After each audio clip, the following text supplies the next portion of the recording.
Assalamualaikum warahmatullahi wabarakatuh.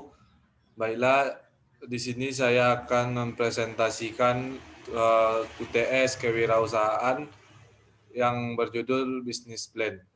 Baiklah, saya akan memperkenalkan diri, yaitu nama Afrendi Fauzan, NIM 19087159. Baiklah, kita masuk materi yang pertama. Struktur organisasi. Nama perusahaan PT Sanjay Badarua. Bentuk usaha bidang manufaktur yang dilakukan secara perorangan. Jenis usaha makanan ringan. Alamat perusahaan Jalan M. Yamin, Talawilir, Kota Sawalunto, Provinsi Sumatera Barat. Visi dan misi perusahaan. Visi menjadi wirausaha ternama dan terdepan di Indonesia yang dapat bermanfaat untuk masyarakat sesuai dengan syariat Islam. Misi, produk yang dihasilkan dapat mempunyai ciri khas dibandingkan dengan produk yang lain. Produk yang dihasilkan memiliki bahan yang aman, berkualitas, dan halal. Selalu mengedepankan kepuasan konsumen, bisa menjalin komunikasi dengan stakeholder dengan baik dan meningkatkan teknologi ilmu pengetahuan dan inovasi agar dapat menghasilkan produk dengan nilai tambah. Deskripsi usaha. Sanjay Badarua merupakan usaha yang bergerak pada bidang usaha manufaktur yang memproduksi makanan dengan melakukan penjualan hasil dari produksi. Produksi dilakukan di rumah yang beralamat di Jalan M. Yamin, Talawilir. Makanan ringan yang diproduksi yaitu Sanjay. Seiring dengan berjalannya waktu, Sanjay Badarua dapat menghasilkan produk yang lainnya. Bahan dan alat yang digunakan terjaga kualitasnya, keamanannya, dan kehalalannya. Pengemasan dilakukan dengan baik dan mengedepankan ketelitian supaya kualitas produksi dapat terjaga sehingga tangan konsumen. Pada bagian label produksi disertai expired produk. Penilaian pasar. Target konsumen semua orang, yaitu baik orang tua, mahasiswa, anak-anak, pelajar, dan masyarakat umum lainnya. Estimasi jumlah produk yang disebar di awal. Harga 40.000 per kilogram, lokasi minimarket dan toko, kuantitas 50 pak, jumlah total 2 juta. Estimasi permintaan pasar akan diperkirakan dapat mencapai hingga 100 pak. Kelebihan dan kelemahan perusahaan. Kelebihan, aktif melakukan pemasaran, selalu menjaga kualitas produk, menghasilkan makanan ringan bergizi, dapat berkomunikasi kepada konsumen secara baik. Kekurangannya yaitu pada pasar yang lainnya sama seperti masalah yang lainnya, yaitu jumlah pelanggan belum terlalu banyak karena masih pada tahap pengembangan usaha. Bahan-bahan yang digunakan yaitu singkong putih, minyak goreng, garam, cabai merah untuk membuat sambal, gula pasir, dan cuka asetat. Yang lainnya tidak bisa saya sampaikan karena itu rahasia pabrik. Cara pembuatan, siapkan terlebih dahulu bahan serta alat yang digunakan untuk membuat keripik Sanjay. Kemudian mengupas singkong dari kulitnya, kupas hingga bersih, setelah itu cuci hingga bersih. Yang seterusnya, potong singkong diiris agak tebal dengan ukuran sekitar 0,5 cm dan terlalu tipis akan masuk keripik singkong yang biasa.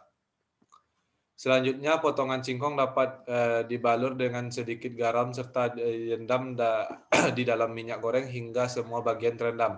Proses perendaman dapat dilakukan hanya beberapa menit saja sampai mereka crispy atau kriuk. Kemudian irisan singkong dapat digoreng sampai matang atau berubah warna agak kekuningan, lalu dapat dinaikkan lalu ditiriskan seperti yang saya sebut tadi.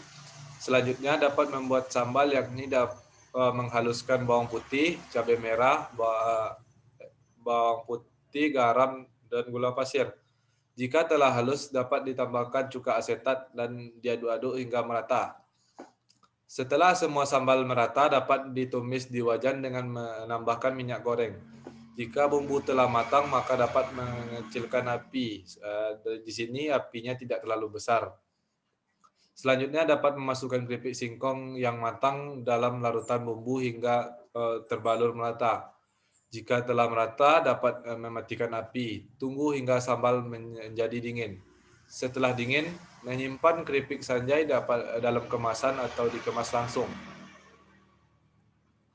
Pemasaran. Snack memanfaatkan media sosial dan dari mulut ke mulut.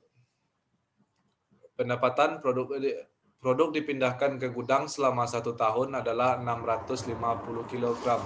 Persediaan barang jadi per 1 Januari sebanyak 50 kg dengan harga pokok sebesar 1.500.000. Penjualan selama setahun berjumlah 600 kg. Laporan harga pokok produksi tahun 2019. Pembelian 7.500.000, potongan pembelian 100.000. Di sini potongan pembelian apabila ada yang membeli banyak akan dikasih diskon. Sekian. Bahan baku secara langsung 5 juta. Bahan baku secara langsung akhir 2.500.000. Bahan baku yang digunakan langsung 9.900.000. Biaya tenaga kerja langsung 4 juta. Overhead pabrik 4.490.000. Total biaya produksi 18.390.000. Persediaan barang dalam proses awal 2.800.000. Biaya produksi 21 juta. Persediaan akhir barang 5.060.000. Harga pokok produksi 16.130.000.